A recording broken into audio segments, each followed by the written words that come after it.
পুজো মানেই আমরা আমিষ নিরামিষ নানান রকম স্পেশাল রান্না কিন্তু বাড়িতে বানাই। তবে অনেকে হোটেল রেস্টুরেন্টের খাবার খেতে পছন্দ করেন পুজোর এই দিনগুলোতে। আবার যারা আবাসনে থাকেন তারা কিন্তু আবাসনের খাবার দাবারও খেয়ে থাকেন। কিন্তু মাঝে মধ্যেই দেখবেন ঘরের খাবার দাবার বানাতে ইচ্ছে করে।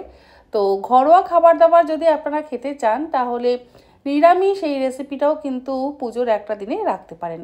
তার জন্য আমি এখানে নিয়েছি 300 গ্রাম পরিমাণে পনির আর বড় টুকরো করে কেটে নিয়েছি।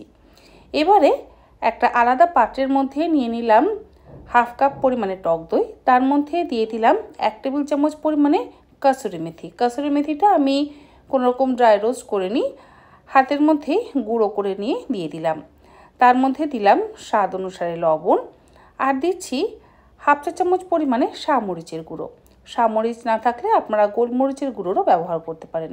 সামান্য একটু পরিমাণে দিয়ে দিলাম শাহি গরম মশলার গুঁড়ো আর হাফ চা চামচ জিরে গুঁড়ো। এই সমস্ত কিছু একসাথে ভালো করে মিশিয়ে নেব। আজকের এই রেসিপিটার নাম হচ্ছে পনির টিক্কা কারি। সমস্ত মশলা দিয়েতেও ভালো করে মেশানো হয়ে গেছে টক দইটা। এবারে এর মধ্যে দিয়ে দিলাম 2 টেবিল চামচ পরিমাণে রোস্টেড বেসন। রোস্টেড বেসন না থাকলে কাঁচা বেসনও আপনারা অবশ্যই ব্যবহার করতে পারেন। তারপরে সমস্ত কিছু একসাথে ভালো করে মিশিয়ে নিচ্ছি। বেসন দেওয়ার কারণ হচ্ছে যদি শুধুমাত্র টক দই আর মশলা দিয়ে পনিরের টুকরোগুলোকে আমরা কোট করতাম তাহলে কিন্তু হালকা করে ফ্রাই করবার সময় ছেড়ে যেত। বেসন দিলে বাইন্ডিংটা সুন্দর হয়। বেসনটা দিয়ে ভালো করে মিশিয়ে নেওয়ার পর এবারে বড় বড় টুকরো করে কেটে নেওয়া পনিরের টুকরোগুলোকে এই মিশ্রণটা দিয়ে খুব ভালো করে মিশিয়ে নিচ্ছি। এর মধ্যে আমরা কোনো রকম পেঁয়াজ আদা রসুনের ব্যবহার কিন্তু করছি না। আপনারা চাইলে এর মধ্যে রসুন আর আদা বাটার ব্যবহার করতে পারেন, কিন্তু আমি একদম সম্পূর্ণ নিরামিষভাবে বানাচ্ছি। অনেকেই এই পুজোর দিনগুলোতে সম্পূর্ণ নিরামিষ খাবার দাবার খেতে পছন্দ করেন। আমি সকলের কথা মাথায় রেখেই রেসিপিগুলোকে শেয়ার করছি। পনিরের টুকরোগুলোকে মশলা দিয়ে ভালো করে মাখিয়ে নেওয়া হয়ে যাওয়ার পর বড় একটা ফ্রাই প্যানের মধ্যে নিয়ে নিলাম 2 টেবিল চামচ পরিমাণে সাদা তেল আর 1 টেবিল চামচ পরিমাণে ঘি। তেল আর ঘি ভালো করে গরম করে নেওয়ার পর এবারে মশলা মাখানো পনিরের টুকরোগুলোকে গরম তেলের মধ্যে দিয়ে দিচ্ছি। গ্যাসের ফ্লেম কিন্তু লোতেই রাখা আছে।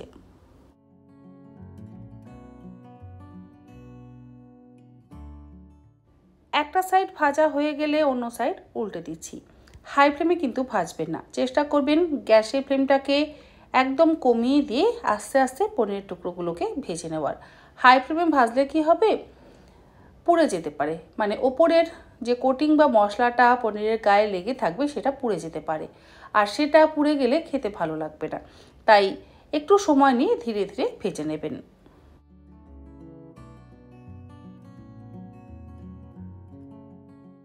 পনিরের টুকরোগুলো ভাজা হয়ে যাওয়ার পর তুলে একটা আলাদা পাত্রের মধ্যে রেখে দিলাম।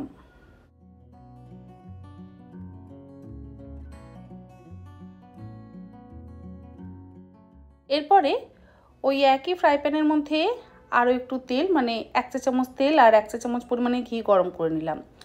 তেল আর ঘি গরম করে নেওয়ার পর এর মধ্যে আমি দিয়ে দিলাম ছোট 2 টুকরো দারচিনি, অল্প একটু কাজু, অল্প একটু আমন্ড বাদাম, মানে ওই 5-6টা আমন্ড বাদাম, 1.5 টেবিল চামচ পরিমাণে কাজু আর একটা ক্যাপসিকাম ছোট টুকরো করে কেটে নিয়ে এর মধ্যে দিয়ে দিলাম।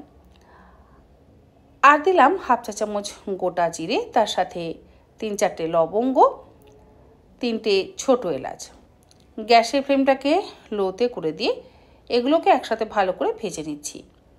কাঁচা লঙ্কাটা দিতে ভুলে গেছি বলে আমি এখন কাঁচা লঙ্কাটা দিয়ে দিচ্ছি। 2টো কাঁচা লঙ্কার ব্যবহার করলাম।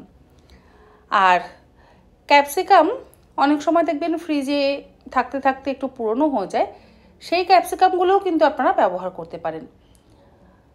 আবার টাটকা ক্যাপসিকামেরও ব্যবহার করতে পারেন। হালকা করে ভাজা হয়ে যাওয়ার পর গ্যাসের ফ্লেমটাকে বন্ধ করে দিয়ে আমি গ্রাইন্ডিং জারের মধ্যে ঢেলে নিচ্ছি। তবে তেল আর ঘিটা যে দিয়েছিলাম সেটা একটু বেশি হয়ে গেছিলো, সেটা আমি আলাদা করে একটা বাটিতে তুলে রেখেছি। সামান্য একটু তেলে আমি এগুলোকে ভেজে নিয়েছি। বাটিতে যে তেলটা তুলে রেখেছি সেটা আমি পরবর্তী রান্নায় কিন্তু ব্যবহার করব। এর মধ্যে দিয়ে দিলাম 3 টুকরো পনির, 4-5টা বরফের টুকরো আর হাফ চা চামচ পরিমাণে গোটা মৌরি। মৌরিটা আপনারা চাইলে যখন আমরা মশলাগুলোকে ভাজলাম সেই সময় ভেজেও দিতে পারেন, আবার চাইলে আমার মতন কাঁচাও দিতে পারেন। তারপরে সমস্ত কিছু একসাথে মসৃণ করে বেটে নিলাম। এবারে ফ্রাই প্যানের মধ্যে ওই তুলে রাখা তেল আর ঘিয়ের মিশ্রণটা দিয়ে বেটে নেওয়া মশলাটা দিয়ে দিলাম। গ্যাসের ফ্লেমটাকে লো টু মিডিয়ামে করে দিয়ে মশলাটাকে খুব ভালো করে কষিয়ে নিচ্ছি।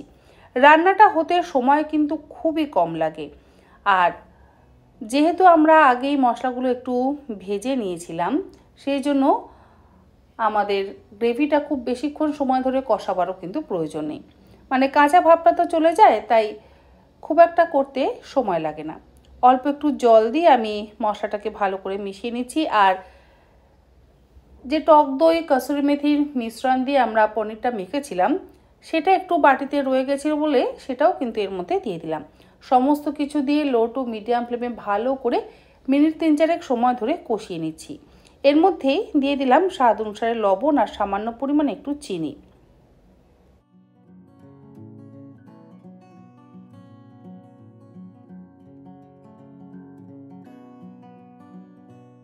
মশলাটা আমাদের খুব ভালো মতন কষানো হয়ে গেলে মশলা থেকে যখন তেল রিলিজ করবে তখন এর মধ্যে দিয়ে দিলাম অল্প একটু গরম জল।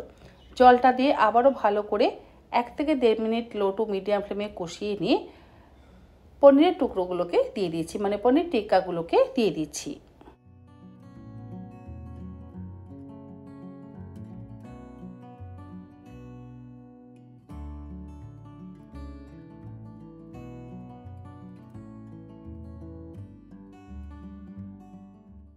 পনিরের টুকরোগুলো বা পনির টিক্কাগুলোকে দেওয়ার পর লো টু মিডিয়াম ফ্লেমে 2-3 মিনিট ফুটিয়ে নিলেই আমাদের পনির টিক্কা গ্রেভি মশলা একদম রেডি। এর মধ্যে আর কোনো কিছু ব্যবহার করবার দরকার নেই, মানে কোনো রকম ফ্রেশ ক্রিম বা দুধের প্রয়োজন নেই। আমাদের পনির টিক্কা মশলা বা পনির টিক্কা গ্রেভি মশলা একদম রেডি।